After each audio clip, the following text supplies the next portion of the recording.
भाजपाच्या देश राज्यव्यापी अभियानातर्फे डोंबिवलीत आमदार रवींद्र चव्हाण यांच्या हस्ते शेलार नाका येथे संघटन पर्व या उपक्रमास सुरुवात करण्यात आली।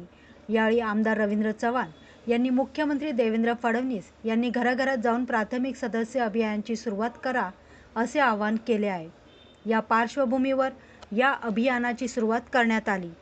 पंतप्रधान नरेंद्र मोदी, महाराष्ट्राचे मुख्यमंत्री देवेंद्र फडणवीस यांच्याबद्दल आकर्षण आहे। महायुती सरकार आल्यानंतर चांगलं वातावरण आहे।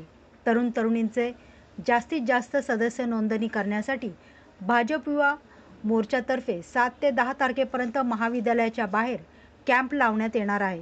18 ते 24 वर्ष वयोगटातील 25 लाखाहून अधिक सदस्य करण्याचे आमचे उद्दिष्ट असल्याचे आमदार रवींद्र चव्हाण यांनी सांगितले।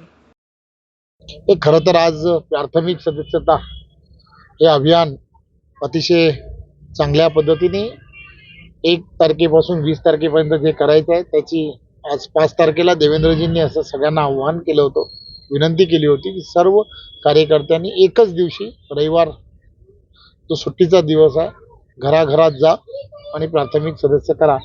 त्याची खरं तर आज सुरुवात आहे। धन्यवाद। प्रत्येक सदस्य जोडताना तरुणांना कशा प्रकारचं एक हे आकर्षण असणार आहे आणि तरुणांसाठी कसं वेगळंपण असणार आहे हे आपल्या सर्वांना माहिती आहे की देशाचे पंतप्रधान आदरणीय नरेंद्र मोदीजी, महाराष्ट्र राज्याचे लोकप्रिय असे मुख्यमंत्री आदरणीय देवेंद्रजी यांचं ऑलरेडी युवकांमध्ये एक वेगळ्या पद्धतीचं आकर्षण आहे।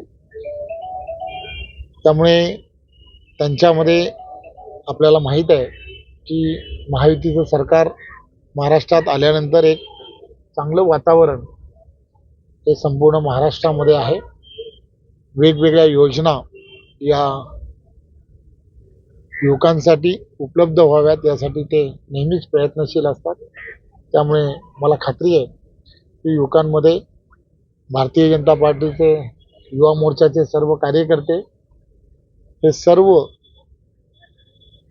ज्या महाविद्यालय आहेत त्या महाविद्यालयाच्या बाहेर स्वतःचा कॅम्प 7 तारखेपासून 10 तारखेपर्यंत लावणार आहेत।